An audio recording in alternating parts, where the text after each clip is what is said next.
کھانے پینے کی ہر چیز وہاں ملتی ہے، وافر مقدار میں ملتی ہے، لوگ اتنی مدد کرتے ہیں، حج کمیٹی کے بھی انتظامات بہت اچھے ہوتے ہیں، اور اہل خیر حضرات خوب آپ کو کھلانے کے لیے آتے ہیں۔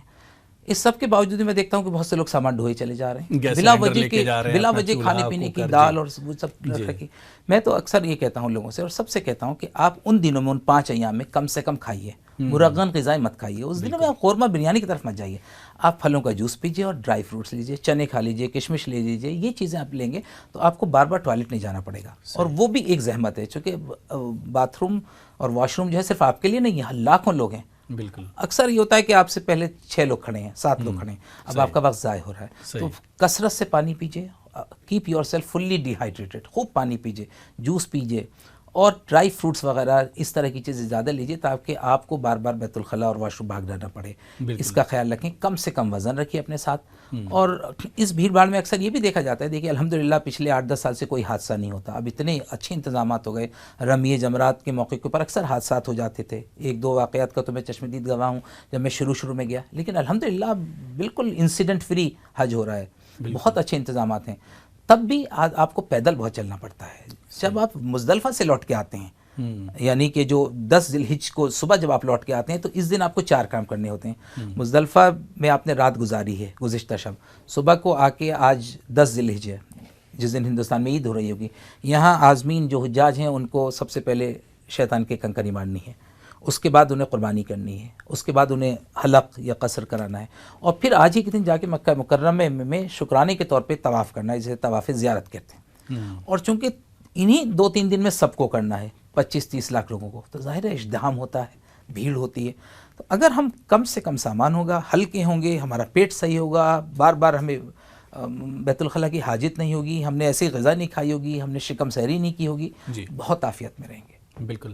ڈاکٹر صاحب، یہ تو مناسک حج کی اگر ہم بات کرتے ہیں، یا ایام حج جو 5 دن جو اہم ہوتے ہیں جس کا آپ نے ذکر کیا، اس کے علاوہ اگر ہم طواف کی بات کرتے ہیں، کیونکہ کہا جاتا ہے کہ اس وقت جو اس کا ایک سرکل ہے تقریباً 1.25 کلومیٹر ہے اگر حرم شریف کے اندر سے ہم کرتے ہیں، تو اس کے لیے بھی کیا کچھ خاص تیاری کرنی پڑتی ہے؟ کیا کچھ خاص، جس طرح سے آپ نے بتایا کہ چہل قدمی آپ شروع کیجئے، مارننگ واک آپ کیجئے، اور جب موقع ملے تو اپنی ہیلتھ پہ ایک طرح سے فوکس کرنا چاہیے، تو جو لوگ یہ چاہتے ہیں کہ زیادہ سے زیادہ عبادت کریں اور طواف زیادہ سے زیادہ کریں، تو کیا کچھ اہم ہوتا ہے؟ دیکھیے وہاں کی یہ ہمیں سمجھنا چاہیے کہ افضل ترین عبادت طواف ہے۔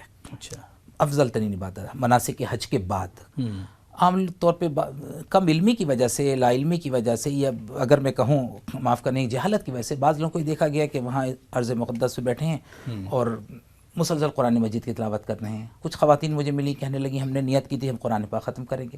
اب دیکھیے قرآن پاک تو اپنے وطن میں ختم کر سکتے ہیں، یہ تو وہ موقع ہے، حدیث بھی ہے کہ سب سے زیادہ خیر و برکت، سب سے زیادہ رحمتیں طواف کرنے والے کو ملتی ہیں۔ تو کوشش کریں کہ ہم جب جائیں تازہ دم ہو کے طواف کریں۔ ظہر پڑھنے گئے، ایک طواف پہلے کر لیا، ظہر کی نماز کے بعد کر لیا، عصر کے وقت گئے پھر طواف کر لیا۔ طواف بہت آسان ہے۔ دیکھیے خانہ کعبہ کی گرد آپ کو 7 چکر لگانے ہیں، اگر آپ اس کے قریب ہیں تو وہ 7 چکر آپ بڑے آرام سے 15 منٹ میں لگا لیں گے۔ تھوڑا دور ہیں آپ، سرکل آپ کی بڑی ہے، 20-25 منٹ ہو جائیں گے۔ اگر میں کہہ رہا ہوں اور دور ہیں آپ کے 45 منٹ لگ رہے ہیں، تو وہ تو عظیم ترین عبادت میں لگ رہے ہیں۔ اتنی بڑی عبادت ہے کہ اس کا کوئی بدل ہی نہیں، وہ آپ اپنے ملک میں نہیں کر سکتے۔ تو وہاں جا کے اس لیے تھوڑی جانا ہے کہ نفل پڑھیں اور قرآن مجید کی تلاوت کریں، وہ تو نعمتیں تو ہمارے یہاں اپنے یہاں بھی موجود ہیں۔ بالکل پورا کا پورا کوشش یہ کرنی چاہیے، لیکن اس میں کوئی ایڈیشنل محنت کی ضرورت نہیں، چونکہ طواف بہت آہستگی سے کیا جاتا ہے، بڑی سنجیدگی اور وقار کے ساتھ بھاگنا دوڑنا نہیں ہوتا، آہستہ آہستہ طواف، کسی کو تکلیف بھی نہ ہو اور اتنی بھیڑ نہیں ہوتی۔ دیکھیے حجاج جو ہمارے جاتے ہیں الحمدللہ 35-40 دن پہلے جا رہے ہیں۔ اب دیکھ رہے ہیں کہ جولائی کے پہلے ہفتے سے فلائٹ شروع ہو رہی ہے، حج ہوگا 10-11-12 میں جا کے، تو اس وقت بہت مناسب موقع ہوتا ہے، بہت تھک بھیڑ نہیں ہوتی، سکون کے ساتھ، اطمینان کے ساتھ۔ زیادہ تر ممالک کے لوگ 15-20 دن کے لیے آتے ہیں، تو آپ کو بہت موقع ہے کہ آپ سکون سے ان دنوں میں جو پہلے جا رہے ہیں وہ طواف کریں، اور کثرت سے طواف کریں، بار بار طواف کریں، جب موقع ملے طواف کریں، اس سے بڑھ کے کوئی عبادت نہیں ہے۔ بالکل۔ میں نے دیکھا کہ شارق عقیل صاحب، جس طرح سے جو باتیں آپ نے شروعات سے ابھی تک بتائیں، کہ 2 چیزیں ہیں، ایک تو آپ کو وہاں پر زیادہ سے زیادہ عبادت کرنا ہے، عبادت پر ہی فوکس کرنا ہے، ظاہر سی بات ہے آپ نے اتنا مال خرچ کیا ہے، تو ایک طرف آپ کو عبادت کرنا، دوسری طرف بیماریوں سے بھی بچنا ہے، کیونکہ اتنی بڑی تعداد میں 20 سے 25 لاکھ لوگ ہوتے ہیں اور پوری دنیا سے ہوتے ہیں یہ لوگ، تو ایسے میں آپ کو بیماریوں سے بھی بچنا ہے۔ اب سوال یہ اٹھتا ہے کہ کون سی ایسی بیماری ہو سکتی ہیں جو بھیڑ بھاڑ میں ہو سکتی ہیں، یا اس سے کیسے بچا جا سکتا ہے، کس طرح کے قدم وہاں کی سرکاریں اٹھاتی ہیں، اور کیا کچھ تیاریاں آپ لوگ یہاں سے کرتے ہیں؟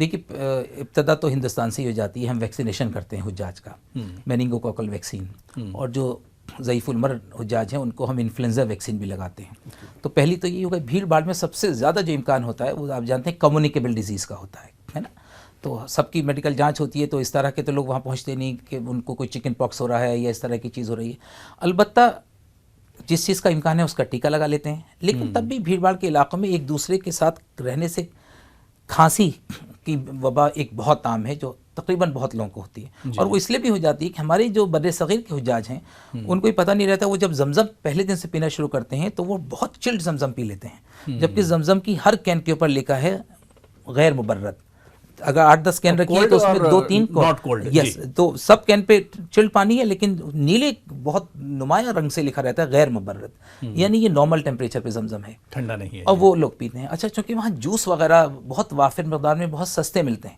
نہیں پانی مہنگا ہے اور تمام فروٹ جوسز سستے ہیں، تو لوگ فروٹ جوسز پیتے ہیں، اس میں بھی بہت احتیاطی کرتے ہیں، وہ چلڈ پیتے ہیں۔ ہندوستان میں لوگوں کو عادت نہیں ہے، ہزاروں لاکھوں حجاج ایسے ہوتے ہیں جو پہلی بار بیچارے اپنے وطن سے نکلے ہیں، کبھی وہ دلی تک نہیں گئے، اب ایک دم وہاں پہنچ گئے، تو لاپرواہی میں وہ چلڈ جوس پی رہے ہیں، چلڈ پانی پی رہے ہیں، زمزم پی رہے ہیں، تو اسی دن سے گلا خراب ہو گیا، اب وہ کھانستے ہیں، تو وہ کھانسی ظاہر ہے اتنی بھیڑ میں کھانس رہے ہیں تو بہت لوگوں کو لگتی ہے، بالکل، تو اس کا خیال رکھنا چاہیے ہمیں کہ ہم چلڈ واٹر نہ پئیں، چلڈ جوس نہ پئیں۔ دوسرا، میں اکثر لوگوں کو یہ حج کی ٹریننگ میں بتاتا ہوں کہ آپ ایک ماسک جو ہوتا ہے بس آرام سے ملتا ہے کیمسٹ کے، ماسک لگا لیا کیجیے، اور ماسک سے آپ بہت سیف ہو جاتے ہیں، اگر کوئی آپ کے ارد گرد کھانس رہا ہے آپ اس کو روک نہیں سکتے، آپ کم سے کم محفوظ ہو جاتے ہیں۔ تیسری چیز یہ کہ گرمیوں میں ڈیہائیڈریشن کی شکایت، پانی کی کمی کی شکایت زیادہ ہوتی ہے، اس کے لیے میں نے بتایا خوب پانی پئیں، اور جو لوگ بیماری سے کسی بیماری میں گرفتار ہیں، بلڈ پریشر، شوگر خاص طور سے یہ بہت ہوتا ہے، اور یہ 40 سال کے بعد کے لوگوں میں زیادہ ہوتا ہے۔ ایک عقیدت کی انتہا یہ ہوتی ہے کہ ہم وہاں جا کے دوا چھوڑ دیتے ہیں، ارے صاحب زمزم ہے انشاءاللہ سب ٹھیک ہے، زمزم میں شفا ہے، لیکن اللہ نے احتیاط بھی بتائی ہے۔ بالکل، بہت لوگ کو میں نے دیکھا کہ ان کو بیچاروں کا ہارٹ اٹیک اس لیے آ گیا کہ انہوں نے آتے ہی بلڈ پریشر کی دوا چھوڑ دی، اور محنت بہت پڑ رہی ہے، تو اس کا ضرور خیال رکھیں کہ جو اپنی دوا ہے دوا کو جاری رکھیں، وہاں آپ کو محنت پڑ رہی ہے، وہاں بلڈ پریشر بڑھنے کا اندیشہ زیادہ ہے، تو اللہ پہ بھروسہ اور زمزم کی افادیت اس سے کسی کو ظاہر ہے کہ انکار نہیں ہو سکتا، لیکن یہ بھی ضروری ہے کہ آپ احتیاطی قدم اٹھائیں، دوائیں اپنی رکھیں، دوا تو کرنا سنت ہے، صحیح، ان چیزوں کا اہتمام کریں گے تو انشاءاللہ کسی طرح کی دقت نہیں ہوتی۔ بالکل، تو ناظرین آپ نے سنا اور دیکھا بھی کہ جس طرح سے ڈاکٹر شارق عقیل صاحب بتا رہے ہیں کہ کچھ چھوٹی چھوٹی باتیں ہیں جن کا احتیاط اگر آپ کریں گے تو سفر حج کے دوران، فریضہ حج کے دوران آپ کو پریشانی نہیں ہوگی۔ آپ اگر سفر حج پر جا رہے ہیں تو جسمانی اپنے جسم کا، اپنے اس کا خیال رکھیں، اور اس کے علاوہ جو بات شارق عقیل صاحب نے ایک بڑی چھوٹی سی بات انہوں نے کہی کہ زمزم کو عام طور سے جو عازمین ہوتے ہیں، جو حجاج ہوتے ہیں، وہ ٹھنڈے زمزم کو پینا پسند کرتے ہیں، لیکن کوشش یہ کی جائے کہ نارمل جو زمزم ہو، نارمل جو مشروبات ہوں انہی کا استعمال کیا جائے تاکہ چھوٹی موٹی بیماری سے بچا جائے، کیونکہ ایام اور مناسک جو حج ہوتے ہیں، ایام جو حج ہوتے ہیں وہ بہت امپورٹنٹ ہوتے ہیں، اور وہ آپ کے سفر حج کے ایک طرح سے اگر کہا جائے کلائمیکس ایک طرح سے ہوتا ہے۔ چھوٹا سا یہاں پر ہم بریک لیں گے، لیکن بریک کے اس پار بھی سفر حج سے جڑی ہوئی جو اہم باتیں ہیں اس پر لگاتار ہم چرچا کریں گے۔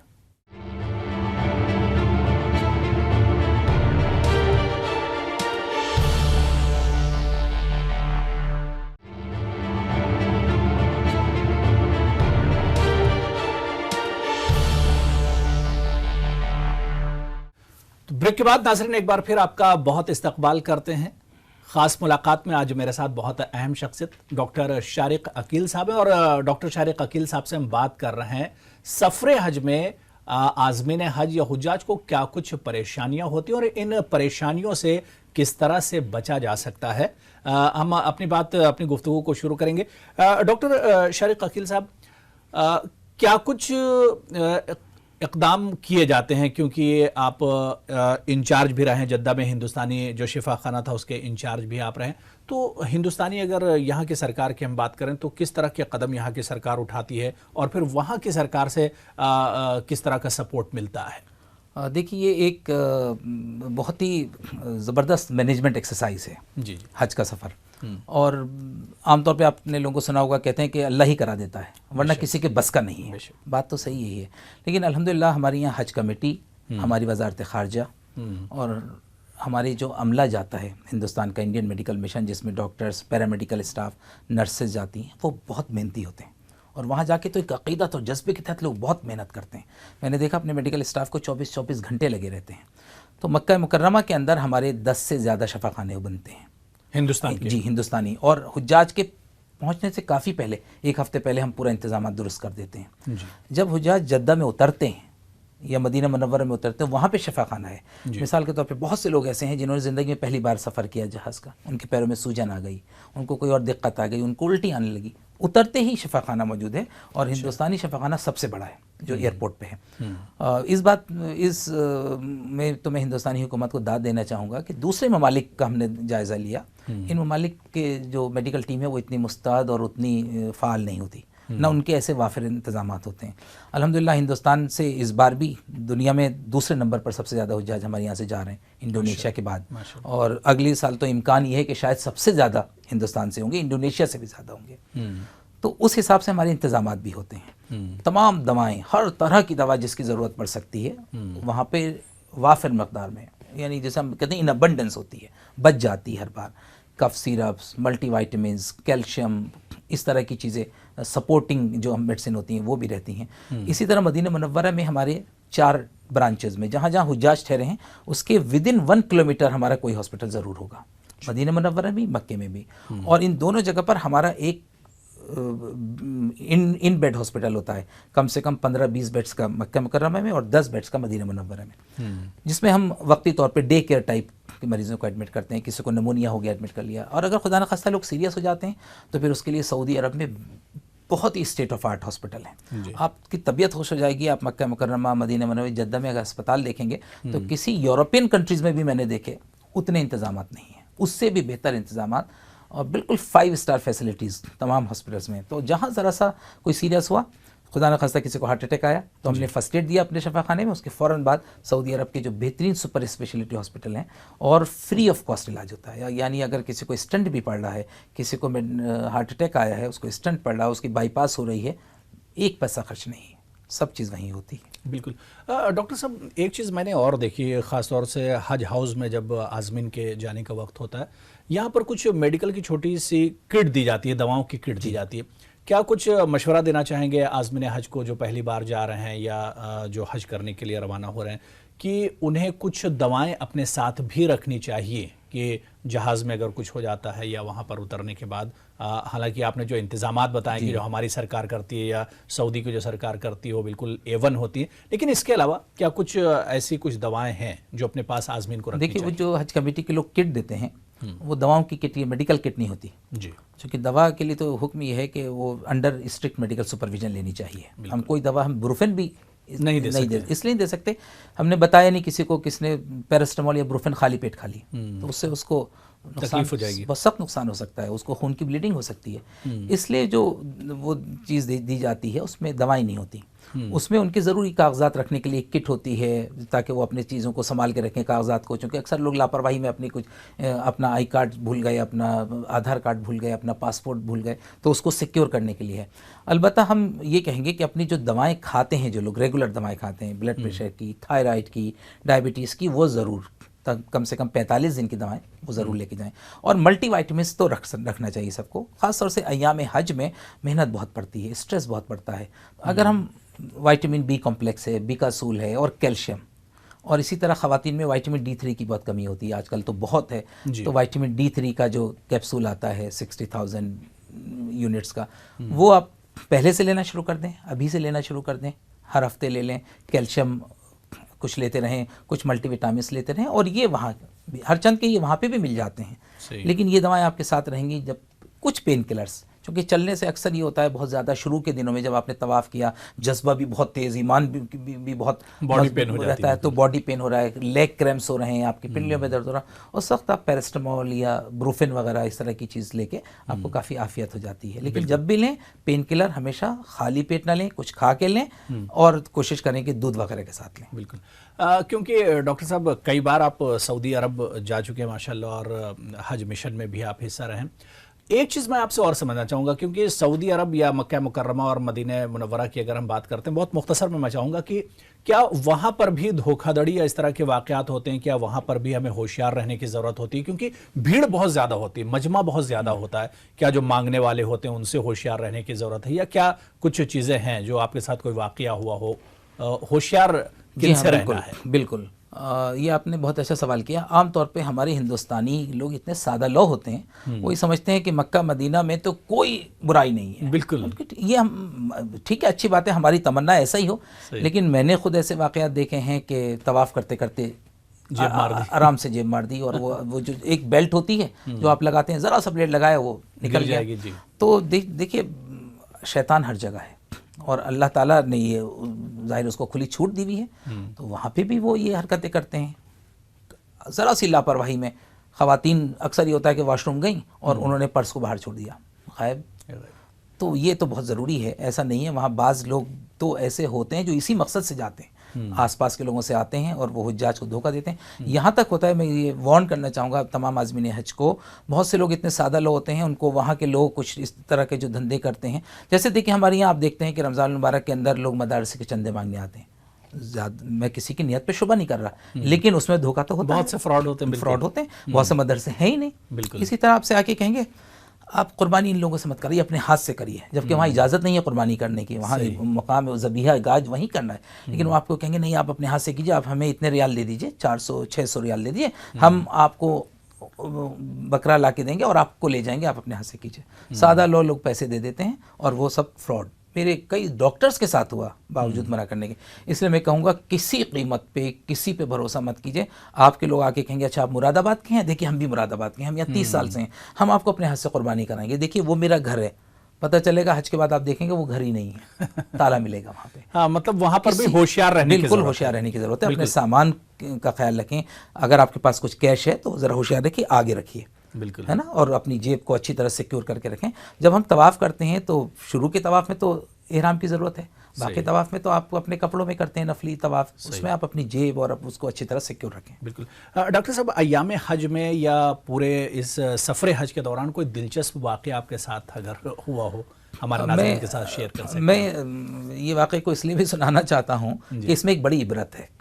عبرت یہ ہے کہ ہم لوگ حج کے سفر کو نہ تو پکنک بنائیں، یہ نہ سوچیں کہ ہم اس بار شملہ منالی نہیں گئے تو حج کے سفر پہ گئے، نہ اس کو کسی تجارت سے جوڑیں.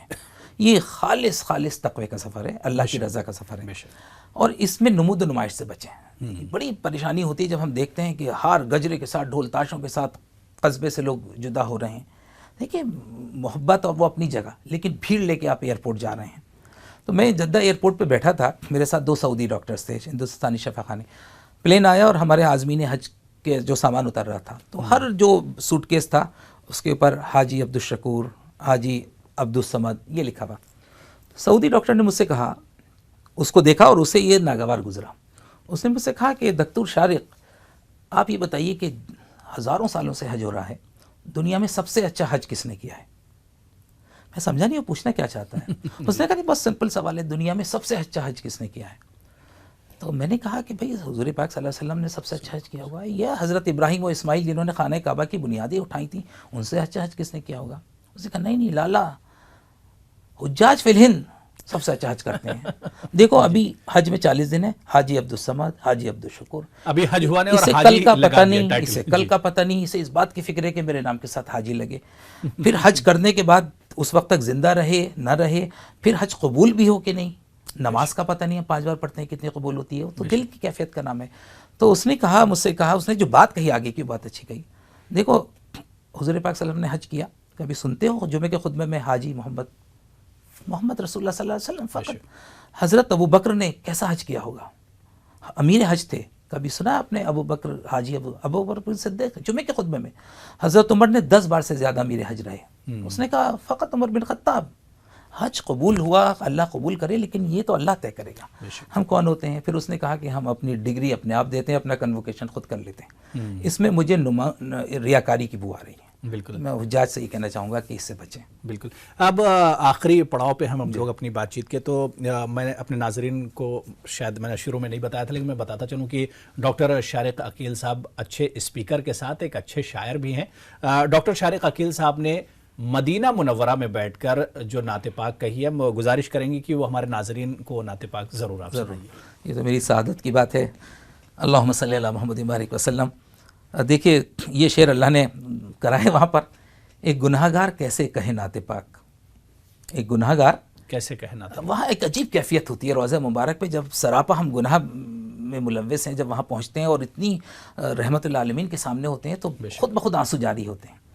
ایک گناہ گار کیسے کہے نعت پاک، آنکھ شبنم کرے پھر کہے نعت پاک. بہت خوب، سبحان اللہ. دل ورق ہو لہو روشنائی بنے، دل ورق ہو لہو روشنائی بنے اور اشکوں سے تحریر ہو نعت پاک. بہت خوب، سبحان اللہ سبحان اللہ. نعت میری مکمل تو تب ہو حضور، میں پڑھوں آپ سن لیں میری نعت پاک. بہت خوب، سبحان اللہ. اور دیکھیے جو نعت کا تقاضا ہے، نعت سرکار کا تو تقاضا ہی ہے اپنے کردار سے ہو رقم نعت پاک. بہت خوب، سبحان اللہ. اس میں فن کو دخل کچھ بھی حاصل نہیں، اس میں فن کو دخل کچھ بھی حاصل نہیں، حکم رب جب ہوا ہو گئی نعت پاک. بہت خوب، سبحان اللہ. اور آخری شعر جی دیکھیے، اس میں حشر میں جب یہ پوچھیں عمل بھی ہے کچھ، ہنس کے بولوں گا کہاں ایک عدد نعت پاک. بہت خوب، سبحان اللہ سبحان اللہ. دل کے ارماں ہیں، دل کے ارماں ہیں شارق یہ بکھرے ہوئے، ورنہ کیا یہ زباں اور کہاں نعت پاک. بہت خوب، بالکل. اور ڈاکٹر صاحب لگ رہا ہے کہ واقعی میں یہ اسی شہر میں نعت کہی گئی ہے جہاں سے اس کا تعلق ہے، مطلب مدینہ منورہ میں نعت کہی ہے. بہت بہت شکریہ شارق عقیل صاحب ہمارے ساتھ خاص ملاقات میں جڑنے کے لیے. آپ کا بہت شکریہ. ناظرین کو میرا آداب. بالکل. تو ناظرین آج خاص ملاقات میں فی الحال اتنا ہی. اگلے ہفتے پھر کسی اہم شخصیت کے ساتھ آپ سے ملاقات ہوگی. جب تک مجھے اور میری پوری ٹیم کو اجازت دیجیے. آداب.